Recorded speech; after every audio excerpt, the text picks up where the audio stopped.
សូមជម្រាបសួរសាធារណជននិងអ្នកសារព័ត៌មានទាំងអស់ជាទីរាប់អាននាងខ្ញុំសូមអនុញ្ញាតធ្វើការជម្រាបជូននៅស្ថានភាពនៅតាមបន្ទាត់ព្រំដែនកម្ពុជាថៃអំពីករណីយោធាថៃបានបើកការបាញ់ប្រហារមកលើកងកម្លាំងកម្ពុជានៅថ្ងៃទី8ខែធ្នូឆ្នាំ2025នេះយោធាថៃបានបន្តបើកការបាញ់ប្រហារសារជាថ្មីមកលើកងកម្លាំងកម្ពុជានៅគ្រប់ទិសនៅក្នុងយុទ្ធភូមិភាគទី4ចាប់ពីវេលាប្រមាណម៉ោង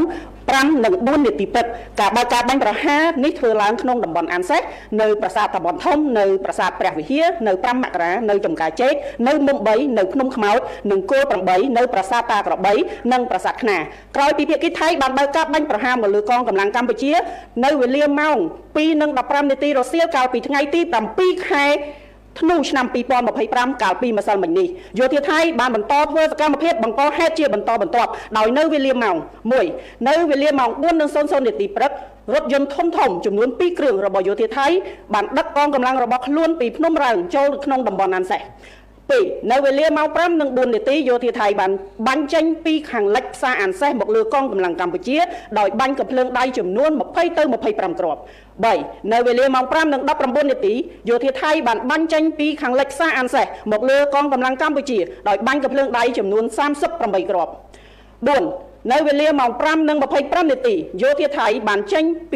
បាញ់ចេញពីខាងលិចផ្សារអានសេះមកលើកងកម្លាំងកម្ពុជាដោយប្រើកាំភ្លើងដៃនិងកាំភ្លើងយន្តចំនួនប្រហែល120គ្រាប់5វេលាម៉ោង 5:40 នាទីយោធាថៃបានផ្អាកការបាញ់ប្រហារប៉ុន្តែកងកម្លាំងរបស់យើងនៅបន្តតាមដានការវិវត្តនៅតាមបណ្ដោយព្រំដែនដោយយកចិត្តទុកដាក់ខ្ពស់បំផុត6នៅវេលាម៉ោង 6:13 នាទីយោធាថៃបានចាប់ផ្ដើមបាញ់ប្រហារម្ដងទៀតដោយប្រើប្រាស់កាំភ្លើង MT-60 ចំនួន3គ្រាប់7នៅវេលាម៉ោង 6:20 នាទីយោធាថៃបានបាញ់កាំភ្លើងត្បាល់ចំនួន4គ្រាប់និងកាំភ្លើងយន្តថ្មើរជើងចូលខ្សែត្រៀមកម្ពុជានៅតំបន់អានសេះ8នៅវេលាម៉ោង 6:51 នាទីយោធាថៃបានចាប់ផ្ដើមបាញ់ប្រហារចូលតំបន់ប្រាសាទតាម៉ុនធំដោយប្រើប្រាស់រថក្រោះ9នៅវេលាម៉ោង 7:40 នាទីយោធាថៃបានបន្តបាញ់ប្រហារគ្រប់គោលដៅមានមុំ3អានសេះភ្នំខ្មោចគោល8ប្រាសាទព្រះវិហារប្រាសាទតាម៉ុនធំប្រាសាទតាក្របីប្រាសាទខ្នាដោយប្រើប្រាស់កាំភ្លើងធំប្រភេទ155មីលីម៉ែត្ររថក្រោះកាំភ្លើងត្បាល់គ្រប់ប្រភេទនៅក្នុងតំបន់អានសេះ10នៅវេលាម៉ោង 8:10 នាទីយោធាថៃបានបាញ់ផ្សែងពុលចូលតំបន់ភ្នំខ្មោចយ៉ាងច្រើន11នៅវេលាម៉ោង 8:14 នាទីយោធាថៃបានបាញ់ផ្សែងពុលបន្ថែមនៅក្នុងតំបន់ប្រាសាទព្រះវិហារ12នៅវេលាម៉ោង 8:41 នាទីយោធាថៃបាននៅតែបន្តបាញ់យោធាថៃបានបាញ់ផ្លោងនិងបាញ់បុកយ៉ាងខ្លាំងនៅតំបន់ទីតាំងដំណាក់ស្ដេចចន្លោះថ្មដូននិងប្រាសាទតាម៉ុនបច្ចុប្បន្នយន្តហោះយោធាថៃបានហោះនៅតាមបណ្ដោយព្រំដែនកម្ពុជាថៃ13នៅវេលាម៉ោង 9:05 នាទីយោធាថៃបានវាយប្រហារមកលើកម្លាំងកម្ពុជាដោយប្រើប្រាស់ប្រភេទយន្តហោះចម្បាំង S16 បន្ថែមទៀតនៅក្នុងភូមិសាស្ត្រស្រុកស្រអែមខេត្តព្រះវិហារ14នៅវេលាម៉ោង 9:30 នាទីយោធាថៃនៅតែបន្តវាយប្រហារមកលើកងកម្លាំងកម្ពុជាជាបន្តទៀតនៅតំបន់ប្រាសាទខ្នាអូស្មាច់យោធាថៃបានប្រើប្រាស់ប្រភេទកាំភ្លើង 12.7 រួមទាំងរថក្រោះបាញ់បំបុកបន្ថែមទៀត15នៅវេលាម៉ោង 10:00 នាទីយោធាថៃនៅតែបន្តវាយប្រហារមកលើកម្លាំងកម្ពុជាយ៉ាងខ្លាំងដោយប្រើប្រាស់កាំភ្លើងត្បាល់កាំភ្លើងធំរថក្រោះបាញ់បំបុកពិសេសនៅតំបន់អានសេះនិងប្រាសាទព្រះវិហារក៏ត្រឹមនៅវេលាម៉ោង 11:00 នាទីនេះយោធាថៃនៅបន្តបាញ់ប្រហារមកលើកងកម្លាំងកម្ពុជានៅលើទីតាំងជនស៊ីវិលរបស់កម្ពុជានៅឡើយកងកម្លាំងកម្ពុជាបាននឹងកំពុងបន្តតាមដានការវិវត្តស្ថានភាពតាមបណ្ដោយព្រំដែនកម្ពុជាថៃដោយយកចិត្តទុកដាក់និងប្រុងប្រយ័ត្នខ្ពស់ជានិច្ចសូមគូបញ្ជាក់ផងដែរថាការបាញ់ប្រហាររបស់យោធាថៃលើកនេះគឺក្រោយពីបានធ្វើសកម្មភាពបង្កហេតុជាច្រើនរាប់មិនអស់ជាច្រើនថ្ងៃមកហើយក្នុងចេតនាញុះញង់នៅខាងភាគីថៃឲ្យបញ្ចេញរួមជាមួយនឹងការបញ្ចេញនៅការផ្សព្វផ្សាយព័ត៌មានទាំងប្រភពផ្លូវការនិងក្រៅផ្លូវការរបស់កងទ័ពថៃចោទប្រកាន់មូលបង្កាច់មកលើកម្ពុជាក្នុងចេតនាបំភាន់សាធារណមតិជាតិអន្តរជាតិនិងយកធ្វើជាលេសដើម្បីបង្កហេតុភាពតានតឹងផ្នែកយោធាជាមួយកម្ពុជាលើពីនេះទៅទៀតការបាញ់ប្រហាររបស់យោធាថៃឈានទៅដល់ភូមិរស់នៅរបស់ប្រជាពលរដ្ឋនៅក្នុងខេត្តឧត្តរមានជ័យខេត្តព្រះវិហារបានបណ្ដាលឲ្យប្រជាជនស្លូតត្រង់រងរបួសមួយចំនួននិងមានការឆេះផ្ទះសម្បែងរបស់ប្រជាពលរដ្ឋស្លូតត្រង់ជាច្រើនខ្នងនិងធ្វើឲ្យប្រជាជនក្មេងចាស់ប្រុសស្រីត្រូវបង្ខំចិត្តជម្លៀសទៅទីតាំងសុវត្ថិភាពបណ្ដោះអាសន្នភ្លាមអាជ្ញាធរខេត្តព្រះវិហារខេត្តឧត្តរមានជ័យបានជួយសម្របសម្រួលជួយប្រជាពលរដ្ឋជនភៀសខ្លួននៅតាមតំបន់គ្រោះថ្នាក់មកកាន់តំបន់សុវត្ថិភាព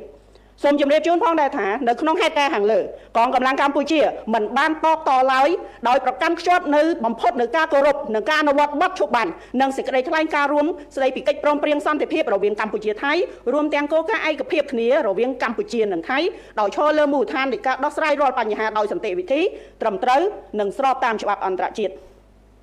ក្រសួងការពារជាតិនៃព្រះរាជាណាចក្រកម្ពុជាសូមថ្កោលទោសយ៉ាងដាច់អហង្ការចំពោះទង្វើអមនុស្សធម៌ដ៏សាហាវឃោរឃៅនេះបង្ហាញឲ្យឃើញយ៉ាងច្បាស់ថាភាគីថៃបានរំលោភបំពានលើបទច្បាញ់និងសេចក្តីថ្លែងការណ៍រួមស្តីពីកិច្ចព្រមព្រៀងសន្តិភាពរវាងកម្ពុជាថៃដែលភាគីទាំងពីរបានចុះហត្ថលេខាកាលពីថ្ងៃទី26ខែតុលាឆ្នាំ2025ដែលការចុះហត្ថលេខានេះដោយនាយករដ្ឋមន្ត្រីនៃប្រទេសកម្ពុជានិងថៃក្រោមសាក្សីរបស់អាដាម Donald Trump ប្រធានាធិបតីសហរដ្ឋអាមេរិកនិងអាដាម Anwar Ibrahim នាយករដ្ឋមន្ត្រីម៉ាឡេស៊ីនិងជាប្រធានបដូវវេនអាស៊ានក្នុងន័យនេះកម្ពុជាសូមអំពាវនាវឲ្យសហគមន៍អន្តរជាតិថ្កោលទោសយ៉ាងម៉ឺងម៉ាត់ចំពោះការរំលោភបំពានលើសេចក្តីថ្លែងការណ៍រួមស្តីពីកិច្ចព្រមព្រៀងសន្តិភាពរវាងកម្ពុជាថៃនិងសកម្មភាពខុសច្បាប់របស់ថៃម្ដងហើយម្ដងទៀតដោយទាមទារឲ្យថៃទទួលខុសត្រូវទាំងស្រុងចំពោះអំពើរំលោភបំពានដ៏កម្រនេះកម្ពុជាអំពាវនាវឲ្យភាគីថៃបញ្ឈប់រាល់អំពើអរិភាពជាបន្ទាន់ដែលគំរាមកំហែងដល់សន្តិភាពស្ថិរភាពនៅក្នុងតំបន់ទន្ទឹមនឹងនេះកម្ពុជាអំពាវនាវឲ្យភាគីថៃងាកមកគោរពកិច្ចព្រមព្រៀងឈប់បាត់ឈប់បាញ់សេចក្តីថ្លែងការណ៍រួមស្តីពីកិច្ចព្រមព្រៀងសន្តិភាពនិងកាតព្វកិច្ចទាំងឡាយដែលស្ថិតនៅក្រោមច្បាប់អន្តរជាតិឲ្យបានម៉ឺងម៉ាត់ស្មោះត្រង់និងដោយឆន្ទៈសុឆន្ទៈពិតប្រាកដកម្ពុជាបដិញ្ញាចិត្តយ៉ាងរឹងមាំ